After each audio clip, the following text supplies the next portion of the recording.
अस्सलामु अलैकुम रहमतुल्लाहि वबरकातुहू।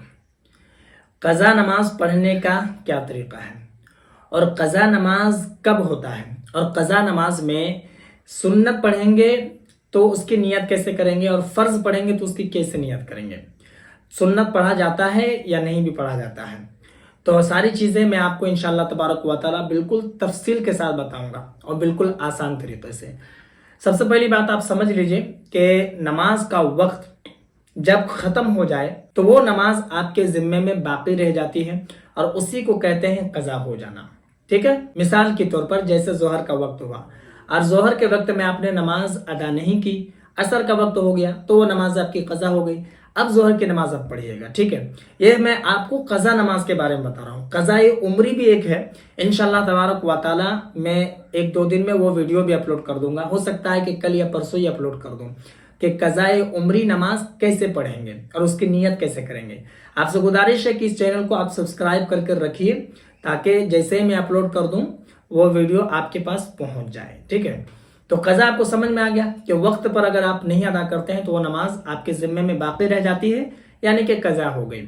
सबसे पहली बात इसको भी आप समझ लीजिए कि क़ज़ा नमाज में सुन्नत नहीं पढ़ना है। आपको जो सुन्नत आप पढ़ते हैं उसको नहीं पढ़ना है। हाँ, आपको वित्र की नमाज पढ़ना है क़ज़ा, इसलिए कि वित्र की नमाज वाजिब है और वाजिब की क़ज़ा जरूरी है। ठीक है, ये बात समझ में आ गई आपको। अब मैं आपको बताता हूं कि आपको पढ़ना कैसे है और नियत कैसे करना है। तो मिसाल के तौर पर जैसे आप सोमवार के दिन के ज़ोहर की नमाज नहीं पढ़े थे और आप अदा कर रहे हैं उसको जुम्मा के दिन, तो आप नियत यूं करेंगे कि सोमवार के दिन की ज़ोहर की नमाज मैं अदा कर रहा हूं। ठीक है, या फिर यूं नियत करेंगे कि सोमवार के दिन के ज़ोहर की नमाज मेरे ज़िम्मे में बाकी है या फिर क़ज़ा है, मैं उसको अदा कर रहा हूँ और औरतें हैं तो अदा कर रही हूँ। बस ये नियत आप करेंगे, आपकी नमाज हो जाएगी। और इसको अच्छे से ये भी समझ लीजिए कि नियत जो है दिल के पुख्ता इरादे को कहते हैं। आप दिल में भी अगर इरादा कर लेते हैं, सोच लेते हैं कि मैं सोमवार के दिन की ज़ोहर की नमाज जो क़ज़ा हुई है हमसे उसको अदा कर रहा हूँ या अदा कर रही हूँ, वो नमाज आपकी हो जाएगी।